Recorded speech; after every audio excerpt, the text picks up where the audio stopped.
अस्सलाम वालेकुम नाज़रीन, आप देख रहे हैं प्रोग्राम दुनिया के साथ। मैं हूं आपके साथ आपकी मेज़बान आसमा इकबाल। और पेश की मुझे आपसे माज़रत इसलिए करनी है कि आज मेरा गला थोड़ा सा बैठा हुआ है। अगर आपको कुछ अल्फाज या कोई बात समझ में नहीं आए तो उसके लिए पेश की माज़रत। आज प्रोग्राम के आगाज़ में हमें सबसे पहले बात करनी है पाकिस्तान में होने वाले OIC वज़राए ख़ारिजा काउंसिल इजलास के हवाले से।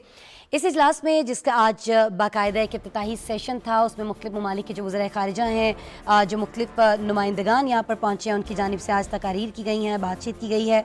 क्या बातचीत हुई है थोड़ा सा हम आपको इसका बता देते हैं। मकबूजा कश्मीर के हवाले से जी आज इसमें बात हुई है, फ़लस्तीन का जिक्र हुआ है, म्यांमार की बात हुई है और भारत में ख़ास तौर पर जो मुसलमानों की नस्ल कुशी जारी है उसको लेकर आज बड़ी डिटेल्ड डिस्कशन हुई है। साथ ही साथ उम्मत मुस्लिमा को दरपेश जो मसाइल हैं उनका हल क्या हो सकता है। फिर अफ़गानिस्तान में जो एक इंसानी बहरान जन्म ले चुका है, इसने जो भी वजूहात थी जिस वजह से भी जन्म लिया वो तो सबके सामने है, लेकिन अब इसका तदारुक किस तरह से किया जा सकता है इस पर भी आज बहस हुई है। शाम है, यमन है, कोई भी मुल्क है, कोई भी मुस्लिम मुल्क है जहाँ पर कोई ना कोई इश्यूज़ हैं, आज उन सब का जिक्र किया गया है। और हमने ये भी देखा है कि आलमी सतह पर अमन तनाज़ात को बाहमी फ़हम व तफ़हीम से हल करने पर ज़ोर दिया गया है। वज़ीर आज़म इमरान खान ने भी आज के इस इफ्तिताही सेशन से खिताब किया। कहना वज़ीर आज़म इमरान खान का यही था, इस्लामोफोबिया इसका तदारुक किया जाना चाहिए। जिस तरह से अक़वाम मुत्तहिदा ने अनाउंस किया है 15 मार्च को इसके लिए दिन मनाने का, उस पर वज़ीर आज़म ने बात की।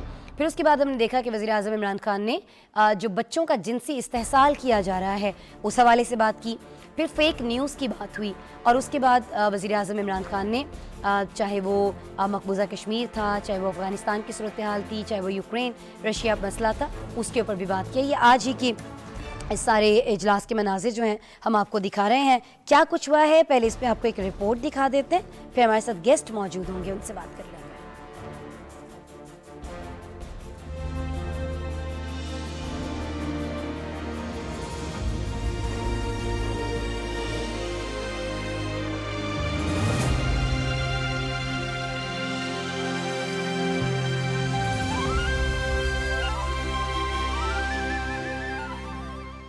इत्तेहाद, इंसाफ और तरक्की के मौजू पर होने वाली आलमी ताउन तंजीम के वज़राए ख़ारिजा इजलास में मुस्लिम मुल्कों को दरपेश मसाइल और उनके हल के लिए तवील नशिस्त हुई। वज़ीर आज़म इमरान खान ने इफ्तिताही सेशन से खिताब में कहा कि OIC का एक मकसद इस्लामी इक़दार का तहफ़्फ़ुज़ है। आज इस्लामी इक़दार को कई ज्यादा खतरात का सामना है। फ़लस्तीन और कश्मीर में होने वाली नाइंसाफियां जारी हैं। अफसोस से कहना पड़ रहा है कि फ़लस्तीन और कश्मीर के मसले पर उम्मा की हैसियत से नाकाम हुए हैं। बुनियादी इश्यूज पर OIC को एक मुत्तहिदा फ्रंट कायम करना होगा। उन्होंने कहा कि मुसलमान मुल्कों को चैलेंज से निपटने के लिए मुश्तरका लाहे अमल अपनाना है। We have failed both the Palestinians and the people of Kashmir. We have been able to make no impact at all. They don't take us seriously. We are 1.5 billion people. And yet, our voice to stop this blatant injustice is insignificant. On core issues, I am asking the OIC that unless we have a united front, we will keep these abuses will happen. हम ताबाबद सैयो तगय्युर के वली है, हम ताबाबद सैयो तगय्युर के वली है, हम मुस्तफवी मुस्तफवी मुस्तफवी है, हम मुस्तफवी मुस्तफवी मुस्तफवी है, मुस्तफवी है। OIC के सेक्रेटरी जनरल इब्राहिम हुसैन ताहा ने फ़लस्तीन से मुताल्लिक इसराइली पॉलिसी और मकबूजा कश्मीर की खुसूसी हैसियत खत्म करने पर तशवीश का इजहार किया। खित्ते में इस्तेकाम और पायदार अमन, हौसी बागियों के शहरी आबादियों पर हमलों की मजम्मत, फ्रीकैन को मामला बातचीत से हल करने पर जोर दिया गया। सोमालिया, सूडान समेत दीगर अफ्रीकी ममालिक के तनाज़ात को भी बाहमी अफ़हाम व तफ़हीम से हल करने पर इत्तफ़ाक़ किया गया। OIC के सेक्रेटरी जनरल ने कहा कि जनेवा कन्वेंशन और सलामती कौंसिल की करारदादों के मुताबिक शाम के मसले का पुरअमन हल चाहते हैं। चीन ने भी मसला कश्मीर और फ़लस्तीन के हवाले से गैर मुतज़लज़ल हिमायत का ऐलान किया। चीन के वज़ीर ख़ारिजा वांग ज़ी ने कहा कि चीन मुस्लिम ममालिक में अरबों डॉलर की सरमायाकारी कर रहा है। चीन आलमी सतह पर अमन का ख़्वाह है। सऊदी वज़ीर ख़ारिजा शहज़ादा मोहम्मद बिन फैसल अल सऊद ने जम्मू कश्मीर के अवाम की हिमायत करते हुए कहा कि वो मसले के मुनसिफाना हल के हामी हैं और अफगानिस्तान में अमनो अमान के कयाम की हिमायत की। उम्मीद भी जाहिर की कि अफगानिस्तान की सरजमीन दहशतगर्दी के लिए इस्तेमाल नहीं होगी। ओआईसी इजलास के पहले रोज आलमी रहनुमाओं के खिताबात के साथ इन कैमरा सेशन भी हुआ। मकबूजा जम्मू कश्मीर में बिगड़ती हुई इंसानी हुकूक की सूरत हाल का जायजा लेने और इन चैलेंज से निपटने के लिए लाहे अमल पर सोच विचार करने के लिए राब्ता ग्रुप्स का इजलास हुआ।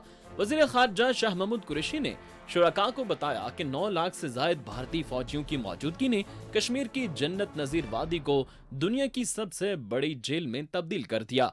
5 अगस्त 2019 से अब तक भारतीय काबिज अफवाज ने जाली ऑपरेशंस के दौरान 540 से ज्यादा कश्मीरियों को शहीद किया है।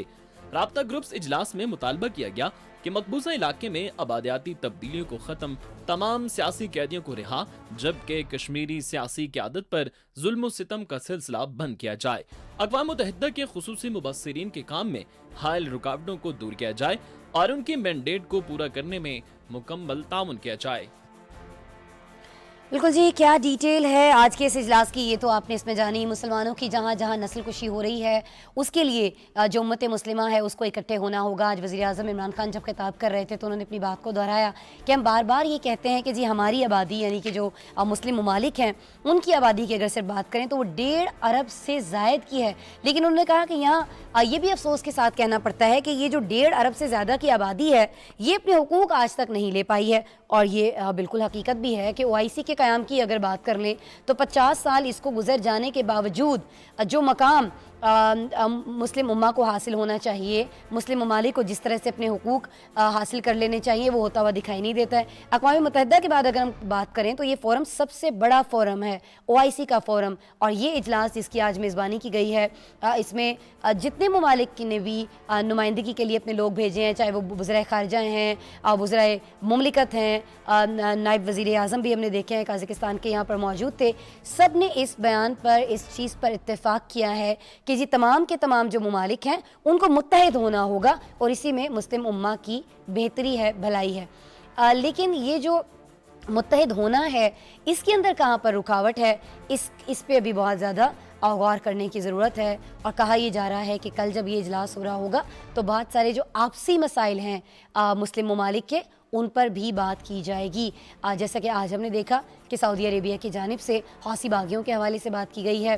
अब यमन के साथ क्या मसला है सऊदी अरेबिया का, इसके लिए भी बहुत ज़ोर दिया जा रहा है मुख्तलिफ ममालिक की जानिब से कि इसको भी ओआईसी के ज़रिए ही हल किया जाना चाहिए, हौसी बागियों का जो एक इशू चला आ रहा है सऊदी अरेबिया को।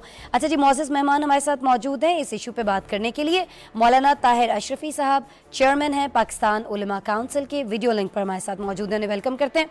अस्सलाम वालेकुम मौलाना ताहिर अशरफी साहब। मौलाना साहब पहले तो बहुत शुक्रिया, नवाजिश कि आप हमेशा की तरह हमारी रिक्वेस्ट पर आज भी वक्त निकाल रहे हैं। मौलाना साहब अभी मैं नाज़रीन से बात यही कर रही थी कि ओआईसी के क़याम को 50 साल गुजर जाने के बावजूद भी आज मुस्लिम ममालिक जो हैं वो अपने लिए इंसाफ के मुतलाशी दिखाई देते हैं लेकिन इंसाफ से बहुत ज़्यादा दूर हैं। इसमें प्रॉब्लम क्या है और इस प्रॉब्लम का हल क्या है, ये तजवीज़ आज वज़ीर आज़म इमरान खान ने दी है। उन्होंने कहा कि अगर ये 1.5 अरब आबादी पर मुश्तमिल ममालिक जो हैं ये मुत्तहिद हो जाते हैं, तमाम चैलेंजेस से मिलकर निमटते हैं तो फिर कोई मसला नहीं रह जाएगा। आपको मैंने देखा, आप भी सर वहाँ पर मौजूद थे इस इजलास के अंदर। आपको लगता है कि इस्लामी ममालिक इस नुक्ते पर कहीं आपको, क्योंकि आप चूँकि वहाँ खुद मौजूद थे तो बॉडी लैंग्वेज से भी बहुत सारी चीज़ें आप समझ पाए होंगे, इस नुक्ते पर मुत्तफिक होते दिखाई देते हैं मुस्लिम ममालिक सर? बिस्मिल्लाहिर्रहमानिर्रहीम, अल्हम्दुलिल्लाहि रब्बिल आलमीन वस्सलातु वस्सलामु अला खातमिल मुरसलीन व अला आलिहि व अस्हाबिहि अजमाइन। देखें, सबसे पहले तो मैं आपको एक बात बताऊं कि 3 माह के अंदर 2 मरतबा ओआईसी के वज़राए खारजा का इस्लामाबाद में आना पाकिस्तान के तशख़्ख़ुस को, पाकिस्तान के वक़ार को और पाकिस्तान के मकाम को जाहिर करता है। दूसरी बात मैं आपको कहूँ, मैंने बहुत इजलास देखे हैं, मैं ओआईसी की सरबराही इजलास में भी जो है वो 1-2 बार शरीक हुआ हूँ, लेकिन आज सच्ची बात यह है कि मैंने जिस तरह जो बॉडी लैंग्वेज, जो अंदाज, जो गुफ्तगू, जो मोहब्बत और प्यार आज मैंने देखा है, इसने मुझे बड़ा मुमताज किया है, और बतौर पाकिस्तानी भी, बतौर मुसलमान भी। फिर एक बहुत बड़ी हमने अभी कामयाबी हासिल की है मिल के सबने, और वो कामयाबी है इस्लामोफोबिया के मसले के ऊपर जो अक़वाम मुत्तहिदा में करारदाद आई है। تو لہٰذا میں سمجھتا ہوں کہ اس حوالے سے جو آج کا اجلاس ہے اس نے بہت سی سمتوں کو طے کیا ہے اور بہت سے فاصلوں کو طے کیا ہے، اور میں یہ گارنٹی کے ساتھ کہہ سکتا ہوں کہ انشاءاللہ کل جب اس کا شام کو واضح اعلانات آئیں گے اور تمام صورتحال آئے گی تو اس سے بہت ساری چیزیں جو ہے وہ کلیئر بھی ہوں گی، واضح بھی ہوں گی، اور اس کے میں عملی اقدامات بھی ہوں گے. اور انشاءاللہ میں نے حقیقی بات یہ ہے کہ آج سعودی عرب کے وزیر خارجہ جو ہیں امیر فیصل بن فرحان، انہوں نے جو جملہ کہا وزیر اعظم کو، انہوں نے کہا کیسے ممکن ہے کہ پاکستان اجلاس بلاتا، پاکستان میں اجلاس ہوتا اور ہم نہ آتے، یہ کیسے ممکن ہے. اسی طرح باقی آپ دیکھیں 24 سال بعد مصر کے وزیر خارجہ تشریف لائے ہیں، فلسطین کے وزیر خارجہ موجود ہیں، کویت کے وزیر خارجہ موجود ہیں، مصر کے وزیر خارجہ بہت لمبا سفر کر کے ملیشیا میں تھے، وہاں سے وہ دبئی آئے، پھر یہاں آئے، اور ان سب ممالک میں اپنے اپنے طور پہ یوکرائن کے معاملے کے بعد جو صورتحال ہے، پھر ترکی کے وزیر، تو جتنے بھی اس وقت الحمدللہ، پھر چائنا کا دیکھیں، چائنا کے وزیر خارجہ کا یہاں ہونا اور ان کا OIC میں بیٹھنا، تو یہ ظاہر کر رہا ہے کہ پاکستان نے بہت سارے فاصلوں کو بہت تھوڑے وقت میں مسلم امہ کی وحدت اور اتحاد کے لیے اور امت کے مسائل کے لیے حل کیا ہے. ہمیں اس کو لے کر آگے بڑھنا ہے. اور میں آج کے دن کے حوالے سے، میں عرب اسلامی دنیا کا ایک چھوٹا سا طالب علم ہوں، سب سے پہلے تو اپنی قوم کو مبارکباد دیتا ہوں، پوری امت مسلمہ کا مبارکباد دیتا ہوں، تمام اسلامی ممالک کا، وزیر اعظم پاکستان کی طرف سے، وزیر خارجہ شاہ محمود قریشی صاحب کی طرف سے، اپنی قوم کی طرف سے شکریہ ادا کرتا ہوں اور مبارکباد دیتا ہوں پاکستانی قوم کو کہ ہم نے، اور میں اس موقع پہ حزب اختلاف کا بھی شکریہ ادا کرنا چاہتا ہوں کہ جنہوں نے 23 مارچ سے مارچ کو ملتوی کر کے آگے لے کر گئے. آج وہ بھی دیکھیں، یہ پاکستان کا فخر ہے، یہ کسی ایک جماعت کا فخر نہیں ہے. باقی جو آج وزیر اعظم اسلامی جمہوریہ پاکستان محترم عمران خان نے تقریر کی ہے، اس کے بارے میں ایک عرب جو ہمارے بہت ہی ذمہ دار شخصیت تھے ان کا جملہ کہنا چاہتا ہوں کہ عمران خان صاحب کی جو تقریر ہے وہ ایک اسلامی امہ کے لیڈر کی تقریر تھی، وہ کسی ایک ملک کے وزیر اعظم کی تقریر نہیں تھی. اور انہوں نے آج دنیا کے سامنے اسلام کے وہ پہلو رکھے ہیں جو صرف عبادات سے متصل نہیں ہے، بلکہ دنیا کی جو ہے معاش اور اقتصاد اور دنیا کے حالات سے متصل ہیں. اور بلا شبہ آج جس طرح انہوں نے اسلام کی اور مسلمانوں کی ترجمانی کی ہے وہ قابل فخر بات ہے. بالکل جی. اچھا مولانا صاحب، یہ بہت ساری باتیں جو آپ نے فرمائی ہیں، ان میں سے کچھ باتیں پاکستان ٹیلی ویژن نیوز نے براہ راست بھی دکھائیں، تقاریر بھی دکھائیں، وزیر اعظم کا خطاب بھی جس پر ابھی آپ بھی تبصرہ کر رہے ہیں. یہ فرما دیجیے گا کہ جو بہت ساری ملاقاتیں ہو رہی ہیں مختلف وزرائے خارجہ کی وزیر اعظم عمران خان سے، ان ملاقاتوں کا احوال میں چاہوں گی کہ آپ ضرور شیئر کیجئے، کیونکہ آپ ان ملاقاتوں میں وزیر اعظم کے ساتھ موجود رہے ہیں. کیا کہیں پر، جیسے کہ آپ نے خود سعودی عربیہ کا ذکر کیا، حوثی باغیوں کو لے کر بات ہو رہی ہے کہ یمن کے ساتھ یا سعودیہ ایران جو تنازع ہے، یہ ممالک جو ہیں یہ آپس میں مل بیٹھیں، اس کو حل کریں، مسلم ممالک خود، نہ کہ یہ انتظار کیا جائے کہ یورپ جو ہے وہ اس میں کودے، یا جو اور دیگر عالمی طاقتیں ہیں، امریکہ کی بات کر لیں، دیگر ممالک کی بات کریں، وہ اس میں کودیں. یہ باتیں ہو رہی ہیں سر ان ملاقاتوں کے اندر؟ دیکھیے، پہلی بات تو یہ ہے کہ سعودی عرب ہمارا بھائی نہیں، ہمارے ایمان اور عقیدے کے تعلقات ہیں سعودی عرب کے ساتھ. اور سعودی عرب کا امن، سلامتی، استحکام صرف پاکستان ہی نہیں پوری مسلم امہ کو عزیز ہے. سعودی عرب پر جارحیت ہو رہی ہے اور پاکستان کا موقف بڑا واضح ہے کہ اس کا جنگ کی بجائے سیاسی حل تلاش کیا جائے. لیکن سعودی عرب کے ساتھ اگر کوئی زیادتی کرتا ہے تو اسے ہم زیادتی کہتے ہیں. اور آج بھی وزیر اعظم نے حوثی باغیوں کے جو حملے ہیں ان کی بھرپور مذمت کی ہے.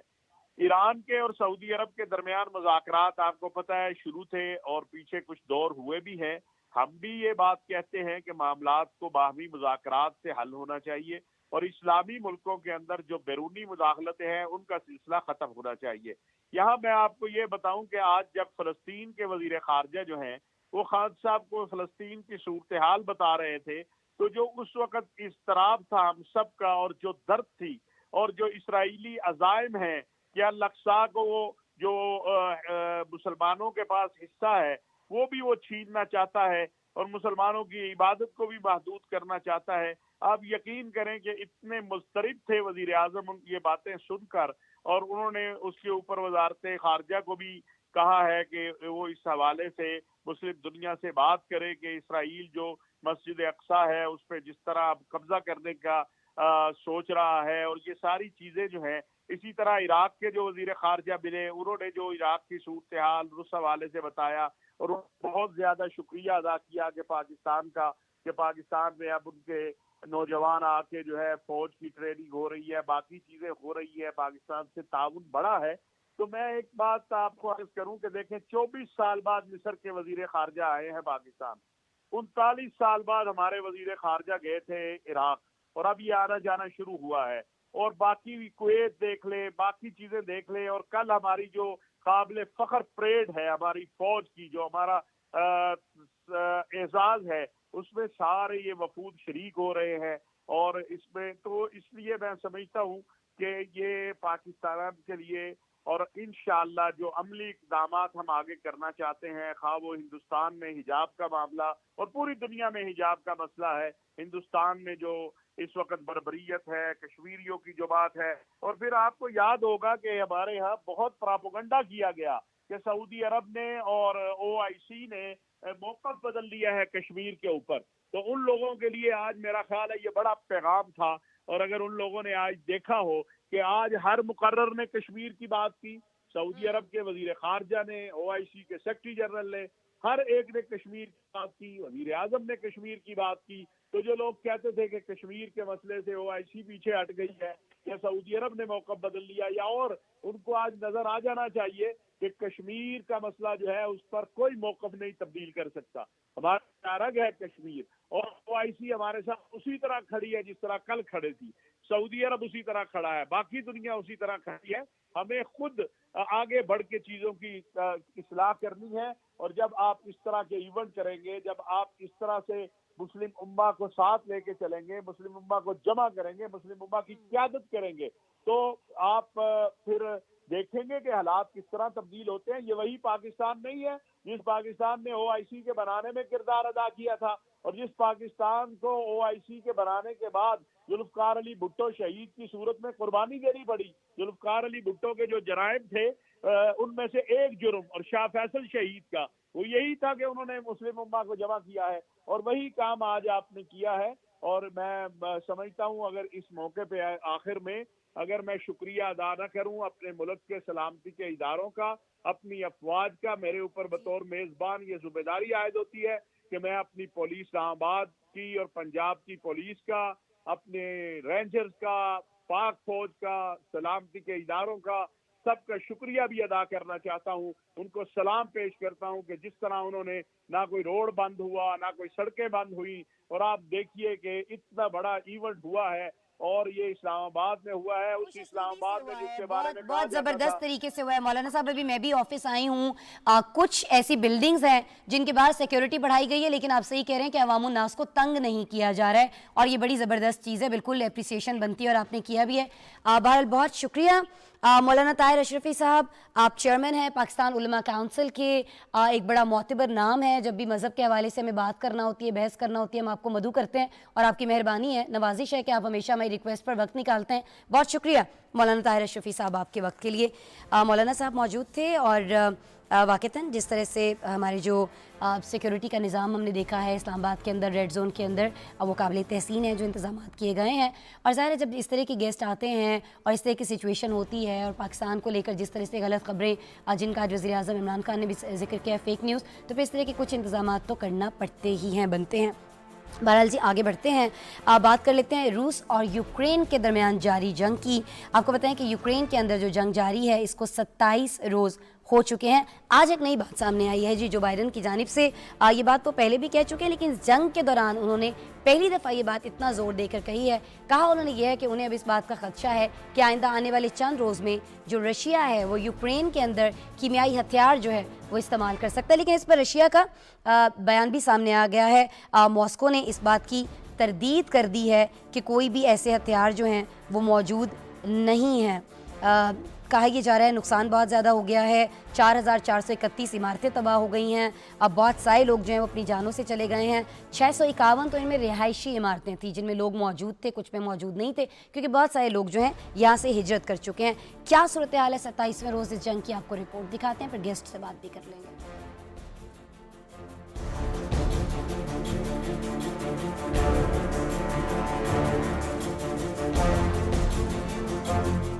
रूस और यूक्रेन में जंग 27वें रोज में दाखिल हो गई है। लुहांसिक के इलाके में रूसी फोर्सेस की गोलाबारी से 2 अफराद हलाक जबकि 3 जख्मी हो गए। यूक्रेनी हुकाम के मुताबिक गोलाबारी से चिल्ड्रन अस्पताल और रिहायशी इमारत में आग लग गई। अस्पताल से तमाम मरीजों को निकाल लिया गया, जबकि तबाह होने वाले मकानात के मलबे से 8 अफराद को बचा लिया गया। उधर मारियोपोल से शहरियों के इनखला की कोशिशें जारी हैं। नायब वज़ीर आज़म के मुताबिक 4,500 अफराद को निकाला जा चुका है। कीव हवाई अड्डे के करीब 20 शहरियों को शहर खाली करने की अपील की गई है और उन्हें महफूज मकामात पर नकल मकाने की हिदायत की है, जबकि यूक्रेनी सदारती मुशीर ने कीव पर कब्जे की कोशिश को रूसी खुदकुशी के मुतरादिफ करार दिया है। उधर यूक्रेनी फोर्सेस ने रूसी फोर्सेस से शदीद झड़प के बाद मकारियोव का फिर से कंट्रोल हासिल करने का दावा किया है। यूक्रेन की इमरजेंसी सर्विस ने रिपोर्ट किया कि रूसी फोर्सेस के हमलों से 4,431 रिहायशी इमारतें तबाह हो गई हैं, जिनमें से 651 मलबे का ढेर बन चुकी हैं। अक़वाम मुत्तहिदा के मुताबिक यूक्रेन की मौजूदा सूरत हाल के बायस लोगों की नकल मकानी में बदस्तूर इजाफा हो रहा है। मजीद 2 लाख अफराद अपना मुल्क छोड़ गए, जिसके बाद से यूक्रेनी मुहाजिरीन की तादाद 35 लाख तक पहुँच गई है। दूसरी जंग अजीम के बाद से यूरोप में मुहाजिरीन की तादाद को एक नया रिकॉर्ड करार दिया जा रहा है। आलमी इदारा सेहत का कहना है कि पोलैंड आने वाली 30,000 यूक्रेनी शहरी शदीद ज़हनी मसाइल का शिकार हैं। इस तादाद में इजाफे के पेश नज़र उन्हें मेंटल अस्पतालों में ले जाने की जरूरत पड़ सकती है। अमेरिकी सदर जो बाइडन ने वाशिंगटन डीसी में तकरीब से खिताब में इंकशाफ किया कि रूस नए फॉल्स फ्लैग ऑपरेशन की तैयारी कर रहा है। उनके रूसी हम मनसब व्लादिमीर पुतिन बंद गली में फंस गए हैं, जिससे निकलने के लिए कीमियाई या हयातियाती हथियार इस्तेमाल कर सकते हैं। अमेरिकी सदर जो बाइडन ने मुल्क की कंपनियों पर भी जोर दिया कि वो मुमकिना रूसी साइबर हमलों से बचने के लिए बेहतर हिफाजती इकदाम करें, क्योंकि मॉस्को मगरबी दुनिया की तरफ से अपने खिलाफ इक्तिसादी पाबंदियों के जवाब में साइबर हमलों का रास्ता अपनाने का जायजा ले रहा है। क्रेमलिन ने साइबर हमलों से मुतालिक अमेरिका के दावों को मुस्तरद कर दिया है। अमेरिका के दावों को मुस्तरद तो किया जा रहा है, लेकिन ये दावे किए क्यों जा रहे हैं ये हम जान लेते हैं। डॉक्टर हामिद खान साहब से, सीनियर तज्जियाकार हैं, वीडियो लिंक पर हमें ज्वाइन कर चुके हैं। अस्सलाम वालेकुम डॉक्टर हामिद खान साहब। वालेकुम सलाम आसमा। डॉक्टर साहब बहुत शुक्रिया ज्वाइन करने के लिए। डॉक्टर साहब ये फरमा दीजिएगा कि अमेरिकी सदर जो बाइडन जो खदशा जाहिर कर रहे हैं कीमियाई हथियारों के इस्तेमाल का, और जो इसकी वजह बता रहे हैं कि व्लादिमीर पुतिन जो है वो बस बंद गली में पहुंच चुके हैं, कुछ सच्चाई है या बस ये ऐसे ही एक बात की जा रही है, जिस तरह से पहले जो बाइडन की जानिब से बहुत सारी बातें कही गई? बहुत शुक्रिया आसमा आपका। मैं यहाँ आपको सिर्फ एक रेफरेंस देना चाहूँगा जो बाइडन की स्टेटमेंट से, कि जो मेरे पीएचडी है उसके अंदर मैंने जो केस स्टडी किया वो इराक वॉर थी, और उस इराक वॉर की जो बेस थी ना वो ये थी कि वेपन ऑफ मास डिस्ट्रक्शन के ऊपर सद्दाम हुसैन पर इन्होंने हमला किया, और बाद में पता चला कि वो सारा ही कुछ एक टाइपराइटर से टाइप की हुई दस्तावेज के अलावा कुछ भी नहीं था और कोई सबूत नहीं था। क्यों? ये जो अमेरिका है इसकी ये हिस्ट्री हो गई है कि बहुत सारे मामलात के अंदर ये स्पेकुलेशन, अंदाजे और खौफ की बिना के ऊपर इसने नेटो को भी जेर असर रखा है और अपने अवाम को भी उसी के जेर असर रखा है, जिसका बाद में खुद अमेरिका को भी नतीजा भुगतना पड़ा। मैं ये समझता हूं कि जो बाइडन ने ये जो स्टेटमेंट दिया है, इस स्टेटमेंट के बहुत खतरनाक नताइज हो सकते हैं, और ये कह देना जी कि वो बायोलॉजिकल और केमिकल और न्यूक्लियर वेपन तक जा सकता है, ये इतनी खतरनाक सूरत हाल है कि इसका दुनिया को अंदाजा हो जाएगा चंद दिनों में कि इस तरह के बयानात जो हैं वो दुनिया में कोई किसी बहुत बड़े हादसे का पेश खैमा हो सकते हैं। इसलिए मैं ये समझता हूँ कि ये अमेरिका की तरफ से जो अभी तक की सूरत हाल के मुताबिक ये ओवर कैलकुलेटेड थिंग है। इस तरह की मुझे व्लादिमीर से इस तरह की किसी हमाकत की कोई उम्मीद नहीं है। बहुत सारी जगहों पर हम ये भी देख रहे हैं, तुर्की की मेज़बानी में होने वाली बैठक हो या उससे पहले मुज़ाकरात के जो अदवार हुए हैं दोनों ममालिक के दरमियान, उसमें कोई भी लचक दिखाने को तैयार ही नहीं है। تو پھر اب بالکل یہی باتیں بہت سارے تجزیہ کاروں کی جانب سے کہی جا رہی ہیں کہ اس جنگ کو منطقی انجام تک پہنچانے کے لیے اپنے مطلوبہ جو مفادات ہیں وہ حاصل کرنے کے لیے کچھ نہ کچھ تو ولادیمیر پوٹن کو کرنا ہوگا. میں آپ کو بتاتا ہوں، جیسے ہم لاسٹ ویک بات کر رہے تھے اور ایک اور پروگرام میں بھی میں بات کر رہا تھا کہ ٹرکی اور دنیا کی جو دوسرے ممالک ہیں، یورپ میں ممالک کوشش کر رہے ہیں کہ کسی بھی طرح ولادیمیر پوٹن اور زیلنسکی کی بیٹنگ کرا دی جائے، تھوڑا سا امن کی طرف آیا جائے، دونوں کو فیس سیونگ دے دی جائے. دیکھیں منطقی انجام دو طرح کا ہے. ایک منطقی انجام یہ ہے کہ ہم یہ سمجھیں کہ رشیا ہر حالت میں کیو پر قبضہ کیے بغیر، ولادیمیر زیلنسکی کی حکومت ختم کیے بغیر اور یہ جو دو ریاستیں ہیں ان پہ علیحدہ ملک بنائے بغیر جان نہیں چھوڑے گا. اور دوسری صورت یہ ہے کہ رشیا کو خود اندازہ ہو گیا ہے کہ یہ جنگ اگر بہت لمبی ہوئی تو اس کا رشیا کو نقصان ہوگا، اور اس نقصان سے بچنے کے لیے رشیا جو ہے وہ خود کوشش کرے گا ہر حالت میں کہ کوئی نہ کوئی فیس سیونگ مل جائے، کسی نہ کسی انداز میں فیس سیونگ مل جائے. یعنی فیس سیونگ سے مراد یہ ہے کہ کچھ باتیں رشیا کی مان لی جائیں اور کچھ جو ہیں وہ ہم یوکرائن کی مان لیں. اگر یہ تنازع بڑھتا ہے، بیلاروس اس کے اندر آ جاتا ہے، ادھر سے نیٹو کی سرحدیں آ جاتی ہیں. یہاں تک آسما بات کی گئی کہ جی جب جو بائیڈن پولینڈ کے دورے پر آ رہے ہیں تو یہ شاید اچانک جو ہے یہ اس کا دورہ بھی کریں، اس کا کیا نام لیتے ہیں، یوکرائن کا بھی. تو اس صورتحال سے بچنے کے لیے دنیا میں یہ ضروری تھا کہ رشیا کی طرف سے بھی ایک پیغام جاتا اور اس کی طرف سے بھی ادھر ولادیمیر کی طرف سے بھی. ٹھیک ہے، بہت شکریہ حامد خان صاحب. آج وقت ہمارے پاس تھوڑا کم تھا، بہت معذرت اس کے لیے، لیکن بہت شکریہ آپ کے تجزیے کے لیے سر. حامد خان صاحب بات کر رہے تھے جی یوکرین اور رشیا کے درمیان جاری جنگ کے حوالے سے. بات یہ کر رہے تھے کہ دونوں جانب سے لچک نہیں دکھائی جا رہی، لیکن لچک دکھائی نہیں جائے گی تو پھر اس کے نتائج کیا ہوں گے؟ مکمل تباہی ہوگی جو کسی کے بھی حق میں نہیں ہے. ہمیں ایک بریک لینا ہے. بریک کے ساتھ ہمارے ساتھ اسٹوڈیو میں گیسٹ موجود ہوں گے، اسپیشل گیسٹ ہیں، اسپیشل ہمارا سیگمنٹ ہے. بریک کے بعد ہمیں جوائن ضرور کیجیے.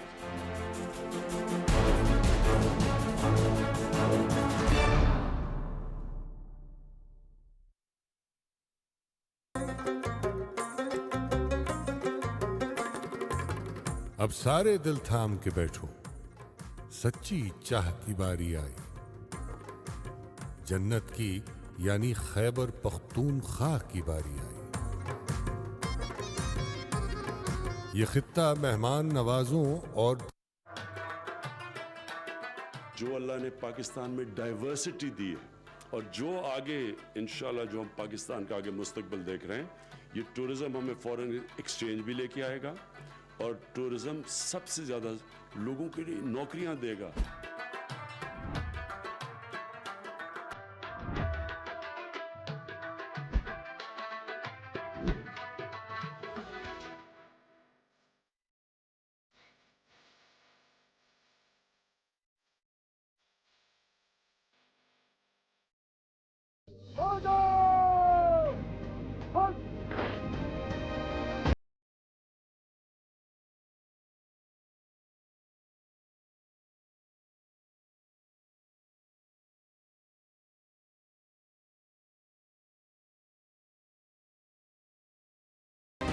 کل کی طرح آج بھی دنیا اسلام میں اتحاد اور اعتماد سازی کا ترجمان پاکستان.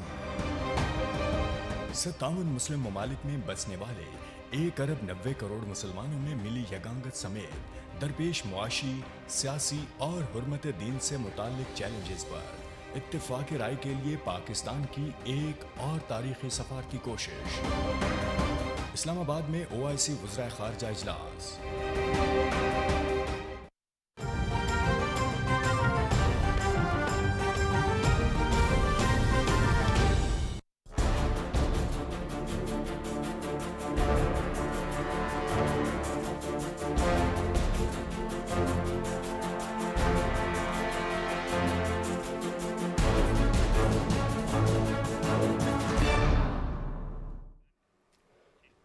ویلکم بیک جی. اب ہمیں رخ کرنا ہے امریکہ کا. امریکہ کا رخ ہمیں اس لیے کرنا ہے، مہنگائی مہنگائی مہنگائی یہ ہم بہت زیادہ پاکستان کے اندر سنتے ہیں، لیکن کچھ ایسی ہی آوازیں ہمیں امریکہ میں بھی سنائی دے رہی ہیں. کیوں سنائی دے رہی ہیں؟ اس لیے سنائی دے رہی ہیں کہ رواں سال فروری یعنی یہ جو پچھلا مہینہ ناظرین ابھی گزرا ہے، اس میں اگر ہم یہاں بات کریں امریکہ کے اندر تو مہنگائی کی جو شرح بتائی جا رہی ہے 9% रही है, 7.9%। आप अंदाज़ा करें कि चीज़ों की जो कीमतें हैं वो कहाँ पहुँच गई होंगी, और ये अदाद शुमार जो है ये पिछले 40 साल में सबसे ज़्यादा हैं। वजह इसकी क्या है? वजह इसकी है जी कोविड-19, जिसके शुरू होने के बाद से हमने देखा कारोबार शदीद मुतासिर हो गए, और सप्लाई चेन जो है शेख और नोश की वो मुतासिर हुई, बहुत सारे लोगों की जॉब्स चली गई, और बहुत सारे लोग जो हैं बहुत ज़्यादा उनके बिजनेसेस मुतासिर हुए, और फिर नतीजा क्या हुआ? नतीजा हुआ महंगाई होने लगी, चीज़ों की तलब जो है वो बढ़ने लगी, रसद कम हो गई। क्यों? क्योंकि सप्लाई चेन मुतासिर हुई थी।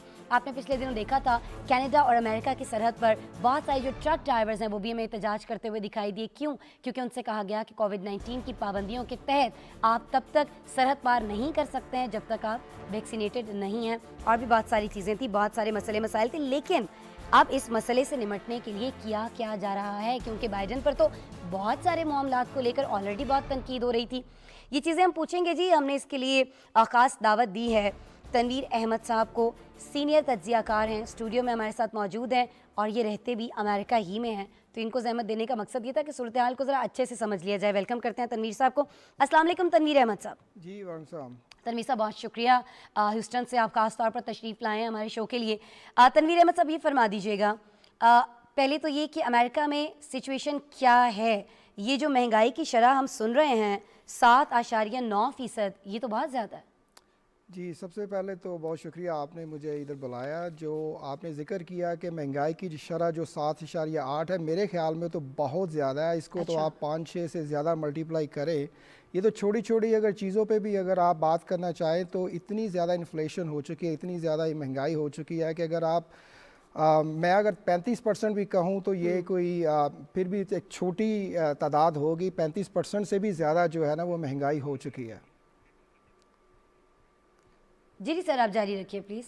तो इसको अगर आप जिस तरीके से भी देखें, छोड़ी अगर आप जो आपकी डेली नीड्स हैं, नीड्स को भी लेके अगर देखें, उतनी उसकी इतनी प्राइस बढ़ चुकी है। अब जैसे कि यूक्रेन और रशिया की जो वार लगी है, इसके ज़रिए जो ऑयल पे जो इतना बहरान आया है, ऑयल की वजह से जो इतनी प्राइसेस बढ़ी हैं, उससे और महंगाई बढ़ी है। आप यकीन करें कि कई स्टेट्स ऐसी हैं कि जहाँ पे तकरीबन $8 की गैलन पड़ रही है, जो कि 2 सॉरी सर इंटरप्ट करने के लिए, लेकिन तनवीर साहब यहाँ जब हम पाकिस्तान में बैठ के अमेरिका के हवाले से बात करते हैं, ऑयल प्राइसेस के हवाले से बात करते हैं, ऑयल क्राइसिस के हवाले से बात करते हैं, तो हमारे जहन में एक बात ये ज़रूर आती है कि जी दुनिया का सबसे बड़ा ऑयल पैदा करने वाला मुल्क तो खुद अमेरिका है, तो फिर उसको क्या मसले मसाइल आ रहे हैं तेल की पैदावार को लेकर? यूक्रेन से फिर क्यों इतना ज़्यादा डिपेंडेंट है वो? देखिए, अमेरिका जो है ना वो यूक्रेन से ऑयल का डिपेंडेंट नहीं है, जो ना ही रशिया से डिपेंडेंट है। जो यूरोप है वो ज़्यादातर जो 49% जो रशिया की ऑयल एक्सपोर्ट है वो यूरोप में जाती है। तो अमेरिका की इकानमी डायरेक्टली लिंक्ड है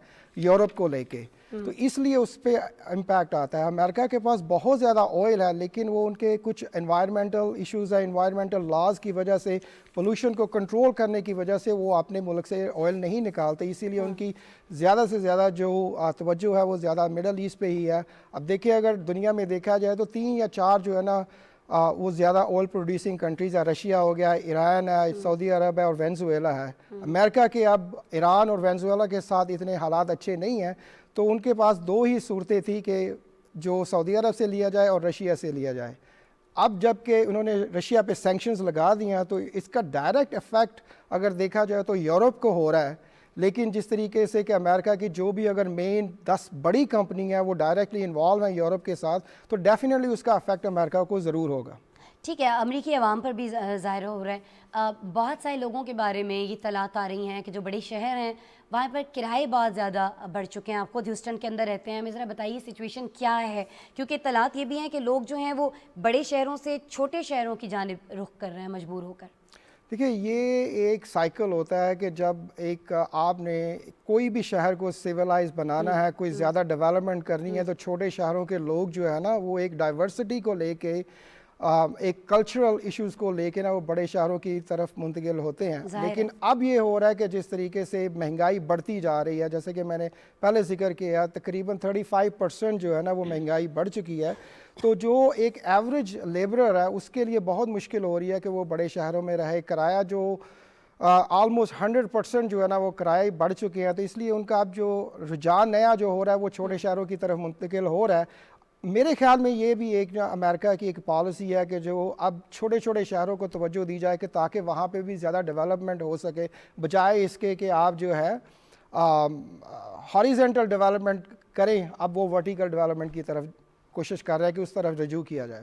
ٹھیک ہے. اچھا مجھے بتائیے گا جو بائیڈن کی جو مقبولیت ہے اس کے حوالے سے بہت سارے سرویز سامنے آتے رہتے ہیں، بہت ساری رپورٹس ہمارے پاس آتی رہتی ہیں، ہم اپنے ناظرین سے شیئر بھی کرتے ہیں.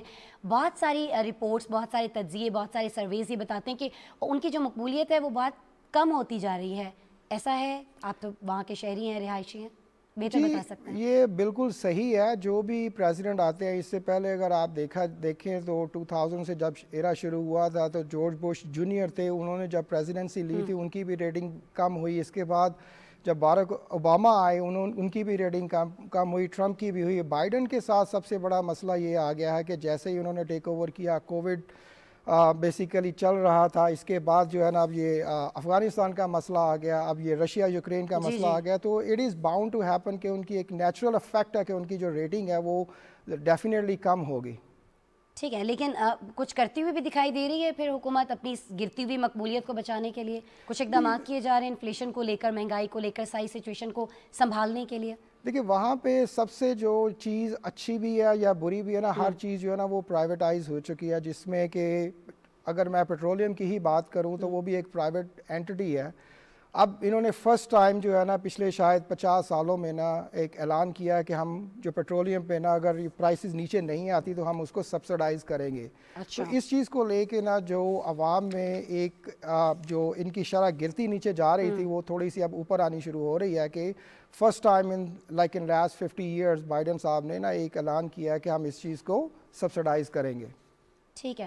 اچھا سر یہ فرمائیے گا، یہاں پاکستان میں ایک اور کانسیپٹ بہت زیادہ ہے، خاص طور پر کووڈ کے بعد یہ بہت سارے لوگوں کو لگا بھی، ایسی اطلاعات بھی تھیں کہ جی وہ لوگ جو اپنی جابس چھوڑ چکے ہیں، کووڈ کے ڈر سے کام نہیں کرنا چاہتے ہیں، گھر بیٹھ رہے ہیں، تو وہاں کی حکومت جو ہے انہیں گھر بیٹھے معاوضہ دے رہی ہے. اتنی اماؤنٹ ان کے اکاؤنٹ میں ڈال دی جاتی ہے، ان کو دے دی جاتی ہے جس سے وہ گزارا کر سکیں. تو ایسے میں دیکھا یہ گیا کہ پھر بہت سارے لوگوں نے ویسے ہی جاب چھوڑ دی، جاب کرنا ہی نہیں چاہ رہے تھے. تو بہت ساری جگہوں سے یہ پتہ چل رہا ہے کہ بہت سارے ڈپارٹمنٹس میں، بہت سارے آفیسز میں، امریکہ کے مختلف شہروں کے اندر بہت ساری جابس اپرچونیٹیز پیدا ہو چکی ہیں، بہت ساری ایسی آسامیاں ہیں جو خالی ہو چکی ہیں. ایسا ہے؟